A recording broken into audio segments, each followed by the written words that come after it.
Olá, pessoal. Bom, nós já estudamos, quando estávamos falando de conjuntos, sobre alguns conjuntos que a gente chama de conjuntos numéricos, tá bem? São agrupamentos de conjuntos que têm alguma similaridade. Nós vamos falar novamente sobre isso, agora de um modo um pouco mais aprofundado, tá? Para começar, vamos fazer o seguinte, vamos dar alguns exemplos de números, ou seja, alguns números. Bom, a gente lida com números diariamente, certo? Quando a gente conta, quando a gente mede, certo? Então, vamos colocar aqui alguns exemplos de números, por exemplo, o número 3, outro exemplo de número seria o número 7,8, também é um número. Outro exemplo de número seria o número menos 18. Outro exemplo de número seria, por exemplo, o número raiz de 2. Um outro número que a gente também sabe que existe é, por exemplo, o número 9 quintos. Okay? Um outro número que também nós vamos aprender esse ano, um número complexo, 3i, ele também é um número, bom, é um número um pouco mais difícil de a gente se deparar com ele no dia a dia, mas ele existe também. Uma outra forma de escrever esse número seria, por exemplo, a raiz quadrada de menos 4, que em princípio a gente imagina que ela não existe, mas existem formas de trabalhar esse conhecimento com um conjunto de números que também é o conjunto de números complexos. Existem números, por exemplo, que a gente não escreve por meio de algarismos, mas utilizando símbolos específicos. Por exemplo, o número π, certo? Outros números que nós escrevemos também com simbologias de símbolos é o número de Euler, que é o número e, o número φ, também conhecido como número de ouro, certo? Enfim, existe uma imensa gama de números e a gente utiliza esses números para resolver problemas do dia a dia.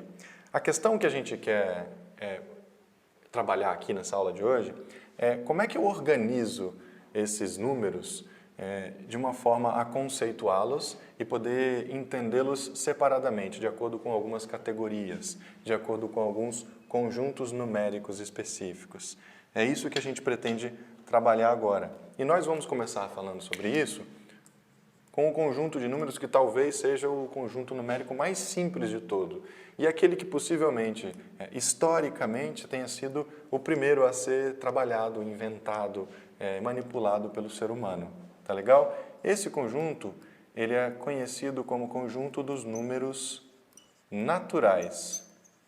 Conjunto dos números naturais. Esse conjunto a gente representa ele por essa letra N, que tem uma barrinha dupla aqui nessa primeira perninha do N, tá legal? Não é um N comum, ele é um N um pouquinho diferente, vocês podem reparar isso na apostila de vocês, nos livros e no material que você esteja pesquisando.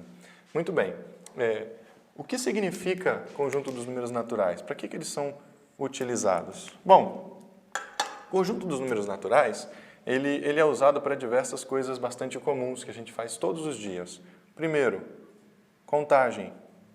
Quando eu conto o número de pessoas que existem nessa sala, quando eu conto a quantidade de folhas que tem num determinado caderno ou quantidade de páginas que tem num determinado livro, eu estou fazendo contagem. Um outro exemplo de uso muito comum dos números naturais é a ordenação ou ordem. Então, por exemplo, quando eu falo primeiro, segundo, terceiro, situações como as de um andar de um prédio. Você vai até o terceiro andar, você vai até o 10º andar, certo? Você não utiliza números quebrados para se referir ao andar. Você não se refere ao terceiro andar e meio. Aliás, uma curiosidade para quem já viu, tem um filme muito interessante que se chama Quero Ser John Malkovich. E nesse filme ele entra num prédio e ele tem que ir no andar 7º e meio, é um negócio bem curioso. Mas, em geral, os prédios normais, eles não têm um andar 7º e meio, nem o 2º e meio. É primeiro, e depois o segundo, e depois o terceiro, e assim por diante. Então, nós utilizamos os números naturais para trabalhar ordem também. Um outro exemplo típico de uso dos números naturais é os códigos. Por exemplo, quando você usa o código de barra para pagar uma determinada conta no seu banco, você vai observar que os diversos dígitos que tem ali são números naturais. Tá bem? Não são números com vírgula, não são números fracionários, não são números negativos, não são números dentro de raízes quadradas, eles são números naturais. Tá bem?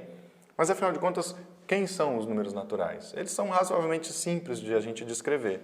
Os números naturais, representados por essa letra N, eles são o conjunto de números que começam com o número 0, depois o número 1, 2, 3, e nós vamos escrevendo todos os sucessores de cada um desses números. O sucessor do 0 é o 1, o sucessor do 1 é o 2 e assim por diante. Então, este é um conjunto que tem começo, o 0 é o início desse conjunto, mas ele não tem fim. E, portanto, a gente diz que esse conjunto é um conjunto infinito.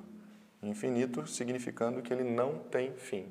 Ao mesmo tempo, esse conjunto ele também é dito um conjunto ordenado. O que significa um conjunto ordenado? É um conjunto onde eu posso escolher dois números dentro desse conjunto e compará-los a ponto de poder descobrir se eles são, um é maior do que o outro, menor do que o outro, ou se eles são simplesmente iguais. Tá legal? Quando eu consigo fazer isso com os elementos de um conjunto, eu chamo esse conjunto de um conjunto ordenado.